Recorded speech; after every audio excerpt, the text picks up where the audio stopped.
Улсын хурлын гишүүн Батцаанд өнөөдөр хэвлэлийнхэн хандахтаа ерөнхий сайд асан баярын түнд хаягдсан захидлын хэрэг өглөө.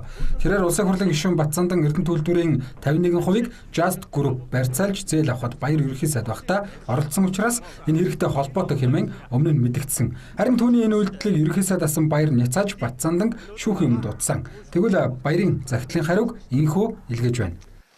Захидлын төгсгөлд эрэлгийн үүдэнд уулзах уу? Арай залууч юм шиг байна. Эрэлгийн илч харахаар битгий айгаад байгаа ч шиг иймэрхүү утгатай захаа байгаа. Тэгэхээр би одоо захаанд хариулт өгч байгаа учраас би бас баяргай хандаж хэлье.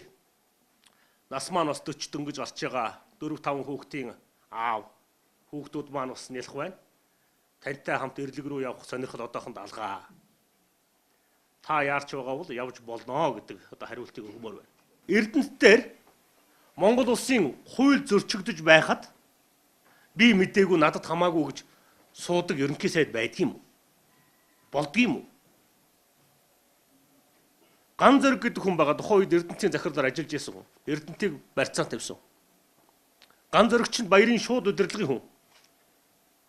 Баярын шууд удирдлагын дор явдаг хүн шүү дээ. 2009 оны 7 сард Just Group Эрдэнэ төлөвлөрийг барьцаалж зээл авсан. Харин баяр 2009 оны 10 сарын 29-ны өдөр хүртэл ерөнхий сайд байсан. Тэгэхээр энэ асуудлыг мэдэхгүй өнгөрнө гэж үгүй. Иймээс баяр хариуцлага хүлээх хүмүүсийн нэг энэ байр суурьнд бат зогсно гэдгээ улсын хурлын гишүүн Батцаанд мэдэгдсэн юм. Мөн Тагнуулын ерхий газрын дараа гарсан хурцтай холбоотой асуудлаар оны өмнөхөн улсын хурлын гишүүн Батцаандан нээлттэй хилцүүлэг хийсэн. Энэ хилцүүлгээр хурцын талаар маш олон мэдээлэл олон нийтэд хүрсэн. Тэгвэл үүнээс үүдэлтэйгээр хурц Батцаандан гишүүнийг нэр төрөд нь халдсан, гүтгсэн гэдэг үндслээр Баянзүрх дүүргийн шүүхэд хандсан. Харин шүүхээс Батцаандан хурцаас уучлалт гуйх шаардлагагүй, хурцан гаргасан гомдлын хариуд няцаалт хий гэдэг тайлбар ирүүлжээ. Улсын хурлын гишүүн Батцаандан байх хурцаас уучлалт гуйх шаардлагагүй гэдэг шийдвэр гаргасан байна. Уучлалт гуйх шаардлагагүй. Харин няцаалт хийх шаардлагатай гэдэг.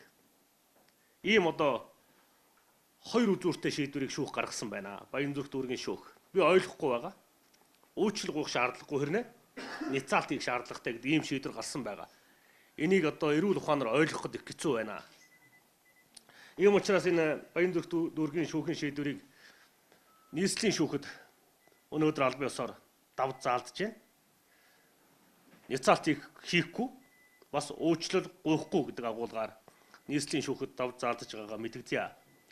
Батцаандан гишүүний хувьд их хотыг нойрсуулах тариг хийж улс дамжуулан нууцаар Монгол улсад авчирч амнасыг нь хөнөөсөн хүн бол хурц гэж үздэг. Хурцын энэ үйлдэл үнэхээр гадны тусгай албадтай хамтарсан байсан. Эсхийг нь тодруулахаар Европын холбоонд бичиг илгээсэн байна. За үүний дараа энэ хэргийн талаар улам тодорхой мэдээллүүд ил гарна гэдгийг тэрээр мэдгдсэн юм.